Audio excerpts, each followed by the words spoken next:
kyk, hier het ek baie jare terug gedoen. Ek praat van 'n hele paar jaar terug. Kom ons toets op. Daar's meer in shot, dis meer in shot. So plus minus 15, 16 jaar terug. Yes, ek dink die headspace is reg. Yes, ek gaan baie editing werk moet doen met hierdie ene hoor. Nou, hoeveel takes? Kom ons begin weer. Record hy ooit. Dis al hierdie amateur vrae. Of praat ek het soveel episodes al gedoen. Kom ons kyk of hy record. Ja, dit was 'n record.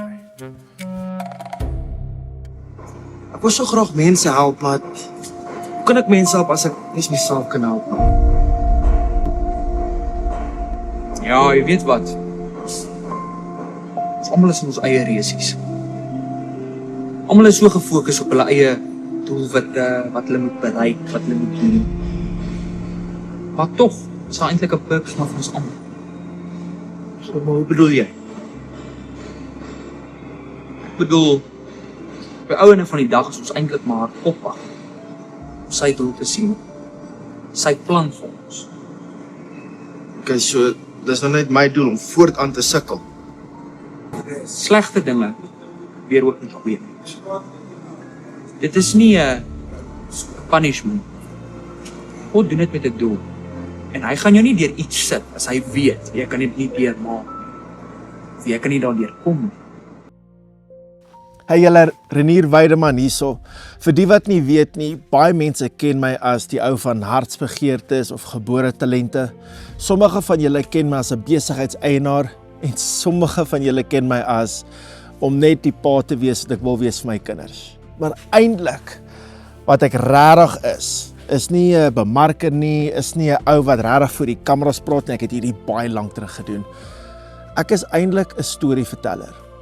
Net soos Yeshua op die pad was met sy disippels, het hy stories vertel om iets te probeer verduidelik wat gebeur hierso in wat relevant is tot in vandag se tyd. En dis wat ek doen. Ek vertel stories. As ek na 'n maatskappy toe gaan, dan sê ek, okay, hoe het julle begin, waar het julle geëindig? Kom ons vertel die stories. Jy moet 'n begin, middel en einde hê. Maar hier sit ek nou hier voor die kamera en ek moet 'n storie vertel juis oor hartsbegeertes. En hierdie series wat ek nou probeer besig is om te begin, is die regte begin. En nou sukkel ek om die regte begin te hê. Ek dink wat vir my lekker is eintlik ek herleef basies dit waaroor hierdie spesifieke episode gaan. Ek hoef nie alles uit te figure nie. Ek hoef nie alles te weet nie. Ek het so rukkie terug toe praat ek met 'n man en hy sê, Renier, ek weet nie wat is my life calling nie. Ek vra vir hom, hoe oud is jy? Hy sê 34. Ek sê vir hom, jy het nie nodig nie. Jy het nie nou nodig om al die antwoorde te hê nie. Jy het nie nou nodig om te weet presies waartoe jou pad is nie. Al wat jy net moet begin is beweeg. Begin net beweeg. En so sit met hierdie episode. Nou probeer ek kyk, hoe is die regte begin? Hoe begin ek hierdie heel eerste episode van 'n klomp series van episodes wat ek graag wil doen en graag met julle deel. Hartsbegeertes ken julle van die ou van Pieter wat alles in sy vermoë gedoen het om iets te laat maak gebeur. En hy kon net nie, dit was buite sy hande. In hartsbegeertes is daar 'n scene waar die engel in die hospitaal inkom. En hy probeer praat met hierdie persoon wat nou siek is. En hy loop en hy stop en hy draai om en hy sê, wag, wees stil, want ek is jou God. En reg deur my hele lewe het ek nooit regtig, jy weet jy verstaan dit, maar nooit as jy in 'n moeilike situasie is, hoe relevant daardie vers eintlik opkom nie. Ons is so gejaag na wind, ons is gejaag om iets te bereik, om ons doelwitte te bereik, maar ons begin heeltyd dit op 'n verkeerde manier of 'n verkeerde perspektief.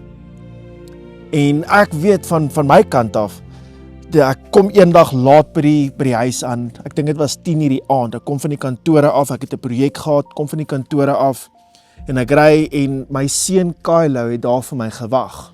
En hy het in die slaap geraak en ek dink hy was so 2 jaar oud. En dis asof Vader, die Here net vir my sê, jy kan jou Porsches ry, die Rolexes dra, jy kan die geld hê, maar jou kinders sien nie dit nie. Al wat jou kinders sien, is jy betrokke.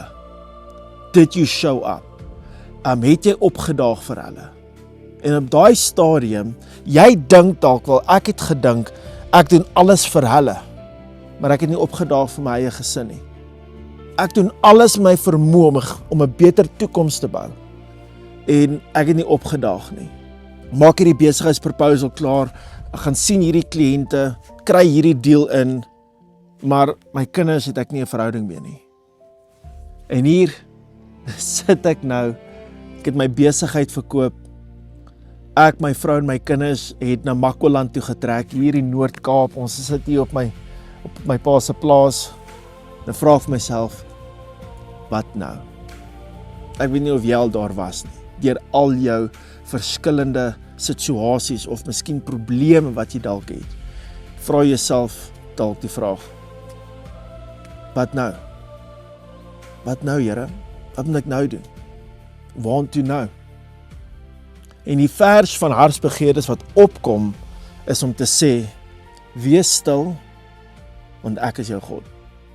En net dit kan dalk 'n frustrerende periode wees, van jy kort nou antwoorde, of jy kan net wag, rus, want daar sal weer 'n geleentheid kom. Ons is so geconditioned, veral op fone en media, om die antwoorde te hê. En ons het nie die antwoorde nie. Ek onthou toe ek verlede jaar begin het gym met saam my vriend Dylan. En dan party dae dan wil ek net nie gaan gym nie. Ek wil nie opstaan nie.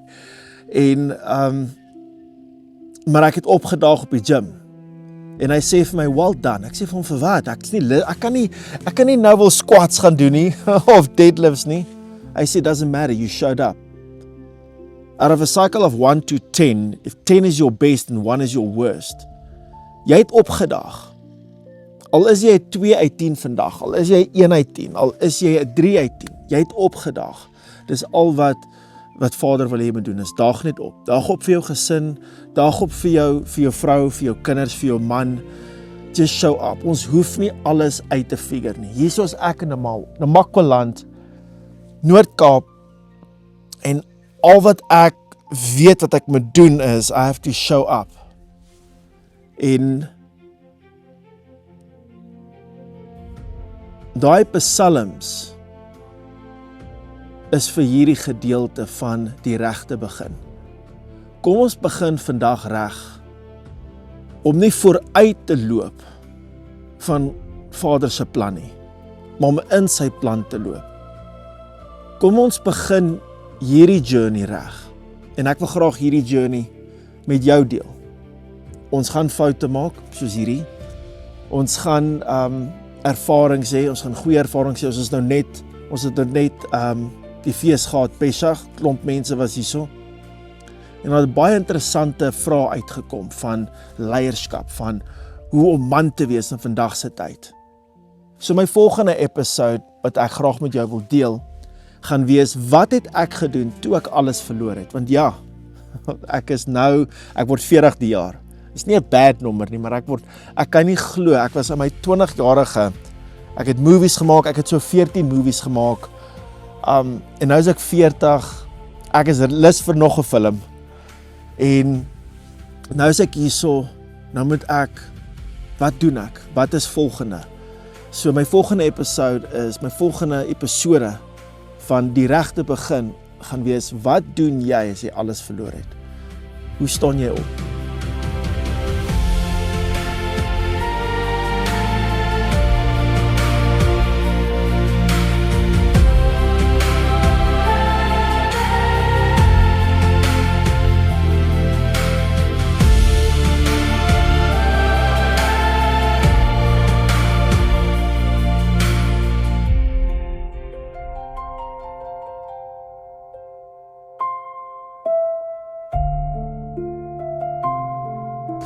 Ek voel soos 'n failure. Ek kan nie eens vir jou pa sorg nie. Ek kan nie eens vir jou sorg nie. Sien, ek kan nie bly die brood onthou nie. Worry nie oor die brood nie.